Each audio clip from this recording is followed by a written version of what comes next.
Hello வணக்கம்.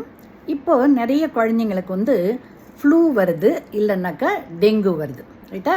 So ஃப்ளூவாக இருந்ததுனால டெங்குவாக இருந்தாலும் ஒரு வைரல் ஃபீவர் தான், ஆனால் கொசுவால் பரவுது. ஃப்ளூவாக இருந்தாக்கா இந்த அட்மாஸ்பியரிக் இதுலேருந்து பொல்யூஷன்லேருந்தும் கோல்டு கிளைமேட்லேருந்தும் ஃப்ளூ வைரஸ் ஸ்ப்ரெட் ஆகி இன்ஹலேஷன் வழியாக வருது. ஸோ ரெண்டுமே ஓரளவு தொத்து வியாதி தான், ரைட்டா? அந்த ஃப்ளூ ஒருத்தருக்கு ஒருத்தர் த்ரூ நம்ம நோஸ்லேருந்து வரக்கூடிய ஒரு செக்ரீஷன்ஸு ஸ்ப்ரெட் ஆகும், ரைட்டா? அதனால் மாஸ்க்கு பேஷண்ட்டும் போட்டுக்கணும், அது கூட இருக்கிற ஃபேமிலி மெம்பர்ஸும் மாஸ்க் போட்டுக்கணும். இதுவே டெங்கு கொசுனால் வருது, அதனால் கொசு இல்லாமல் ஓரளவுக்கு அதை ஒழிக்கிறதுக்கு பார்க்கணும்.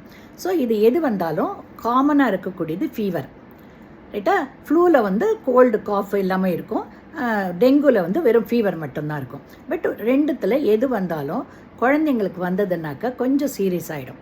அதனால் இமிடியேட்டாக நீங்கள் கிட்ட 1 or 2 டேஸ்க்குள்ளேயே ஃபீவர் சப்சைட் ஆகலைன்னா ஏதானும் உங்கள் ஃபேமிலி டாக்டர்கிட்ட போய் காட்டிடுங்க, இல்லை சைல்ட் ஸ்பெஷலிஸ்ட்டு காட்டுங்க. ஃபர்ஸ்ட் ஆஃப் ஆல் அவங்களுக்கு நிறைய ஃப்ளூயிடு கொடுக்கணும், இல்லையா? ஏன்னாக்கா ஃப்ளூயிடு நிறைய வாட்டரு, ஜூஸு, ஓஆர்எஸ் சொல்யூஷனு, கொஞ்சம் குளுக்கோஸ் சொல்யூஷன் ஏதாவது மாற்றி மாற்றி மில்க்கு கொஞ்சம் வித் சுகர் கொடுத்துக்கிட்டே இருங்க. அது கொடுக்காமல் இருந்தீங்கன்னா டீஹைட்ரேஷன் வந்ததுனாக்கா ஹாஸ்பிட்டலில் கூட்டிகிட்டு போய் ட்ரிப் ஏற்ற வேண்டி வரும், இல்லைன்னா உயிரை காப்பாற்ற முடியாமல் ஆகிடும் குழந்தைங்கள, ரைட்டா? அதனால் எந்த ஒரு டைப் ஆஃப் ஃபீவர் வந்தாலும் சரி, டைஃபாய்டோ இல்லை எந்த ஃபீவர் வந்தாலும் ஃபர்ஸ்ட் ஆஃப் ஆல் நீங்கள் எவ்வளோக்கு எவ்வளவு ஃப்ளூயிட் ரீப்ளேஸ்மெண்ட் தெரப்பி கொடுத்துக்கிட்டே இருக்கணும், ரைட்டா? ஸோ அதை நீங்கள் எதுவாக வேணாலும் லிக்விடாக கொடுக்கலாம். அது ஓரலாக கொடுக்குற வரைக்கும் நல்லது. இன்கேஸ் வாமிட் சிவியராக இருந்ததுனாக்கா ஹாஸ்பிட்டலில் எடுத்துகிட்டு போய் இன்ட்ராவேனஸாக ட்ரிப்பாக கொடுங்க.